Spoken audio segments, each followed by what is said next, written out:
How to create table of contents in Google Docs. First of all, open the document where you want to add the table of contents. Make sure your document has headings applied to the section you want to include. To do this, select a section title, then go to the toolbar and choose a heading style like heading 1 or heading 2. Apply heading styles to all relevant sections.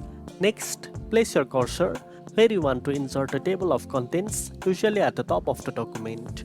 Then, click on the Insert menu at the top, select Table of Contents and choose your preferred style. Once inserted, the table of contents will automatically list all sections with heading styles applied. If you add or change headings later, click the refresh icon on the table of contents to update it. You can also click any item in the table of contents to jump directly to that section, making it easier to navigate large documents. And that's it. Now you know how to create a table of contents in Google Docs. If you found this video helpful, don't forget to like, share and subscribe for more tech tips. Thanks for watching and I'll see you in the next one.